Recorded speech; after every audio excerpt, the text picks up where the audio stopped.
की कहानियाँ। सत्य की खोज। कहानी का नाम सत्य की खोज।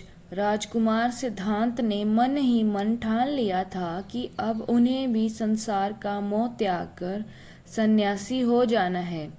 सांसारिक सुख, ऐश्वर्य और वैभव विलास में जीवन को व्यर्थ नष्ट करना उचित नहीं है। संसार के रिश्तों, नातों और वैभव प्रदर्शन से उन्हें गहन विरक्त होने लगी। इसी विरक्त ने उनके अंतर से संसार के प्रत्येक जड़ चेतन वस्तु व्यक्ति से मोह को निकालकर बाहर कर दिया। जब सिद्धार्थ नगर भ्रमण से महल में लौटा तो उसे शुभ समाचार मिला कि यशोधरा ने एक सुंदर पुत्र को जन्म दिया है। इसी उपलक्ष्य में सारे महल में मंगल गीत गाए जा रहे थे। महल को ही नहीं, राज्य भर को तरह तरह से सजाया जा रहा था। महाराज शुद्धोधन और महारानी प्रजावती की प्रसन्नता की कोई सीमा न थी, किंतु इस शुभ समाचार को सुनकर भी राजकुमार सिद्धार्थ ने कोई प्रतिक्रिया व्यक्त न की। ऐसा लगता था कि उनके मन में निर्लिप्तता की भावना अपनी जड़ें जमा चुकी थी। सांसारिक से उनका पूर्णतया मोह भंग हो गया था। राजमहल में तरह तरह के उत्सव और नृत्य गान के आयोजन हो रहे थे, किंतु किसी भी आयोजन में सिद्धार्थ का मन ना लगा।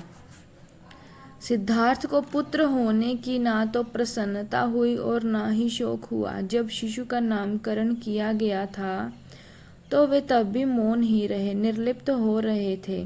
शिशु का नाम राहुल रखा गया। राहुल अभी अत्यंत छोटा ही था कि सिद्धार्थ ने गृह त्याग कर सत्य की खोज में निकलने का निर्णय किया। यह आषाढ़ की पूर्णिमा थी। चांद पृथ्वी पर अपनी शीतल छटा बिखेर रहा था। सिद्धार्थ ने अंतिम बार राहुल और यशोधरा की ओर देखा, राजमहल छोड़कर बाहर निकल गए। सिद्धार्थ ने अपने सेवक छंदक को निद्रा से जगाया और रथ तैयार करने को कहा। छंदक ने सोचा, संभवतः स्वामी इस समय भ्रमण की इच्छा रखते हैं। उसने तुरंत रथ तैयार कर दिया। रथ में सवार होकर सिद्धार्थ ने छंदक को वन की ओर चलने को कहा। अनोमा नदी के निकट जंगल में जाकर सिद्धार्थ ने छंदक से रथ रोकने को कहा। रथ रुकते ही वे रथ से नीचे उतर गए। सिद्धार्थ ने अपने सभी राजसी अलंकरण और वस्त्र उतार कर छंदक को सौंपे और उसे महल लौट जाने का आदेश दिया।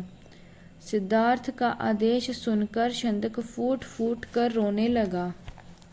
राजकुमार छंदक शोकाकुल स्वर में बोला, जब महाराज और महारानी आपके सन्यासी होने का समाचार सुनेंगे तो हृदय उनका फट जाएगा। वे इस दुख को कैसे सहन कर पाएंगे। छंदक, ये पूर्ण संसार ही दुखों का मेला है। संसार में रहकर केवल दुख ही पाया जा सकता है। यदि सुख पाना है तो संसार को छोड़ना ही पड़ेगा। मैं सुख दुख की इस श्रृंखला को समाप्त करने के लिए ही अपना गृह त्याग कर रहा हूँ। फिर सिद्धार्थ ने कटार से अपनी रेशमी मुलायम केशों को काट डाला। छंदक को उन्होंने समझाते हुए कहा, छंदक, माता पिता को मेरा प्रणाम कहना और कहना कि संसार के दुखों कष्टों को समाप्त करके मुक्ति का मार्ग खोजने के लिए ही मैं गृह त्याग कर रहा हूँ। और इसके बाद सिद्धार्थ ने छंदक को महल लौट जाने का आदेश दिया। सिद्धार्थ के आदेश पर छंदक शोक निमग्न हो राजकुमार को प्रणाम करके राजमहल की ओर लौट चला।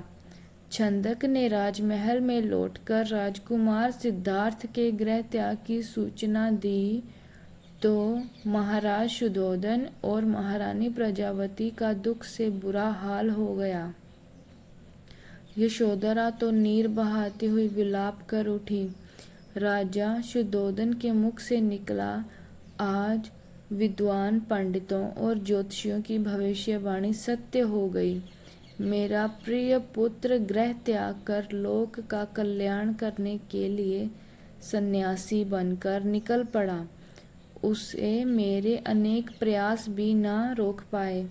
यशोधरा ने अपने पति के राजसी अलंकरणों का त्याग की बात सुनकर अपने शरीर से सभी अलंकरण त्याग दिए, केवल सुहाग चिन्ह को ही अपने शरीर पर धारण किया। यहाँ तक कि पृथ्वी पर सोना और पत्तल पर खाना उसने अपना नियम बना लिया। राजकुमार सिद्धार्थ के गृह त्याग से राजमहल में शोक का सन्नाटा छा गया। राजमहल का बाग संगीत और पायल की रुन झुन भी ना जाने कहाँ खो गई थी। धन्यवाद।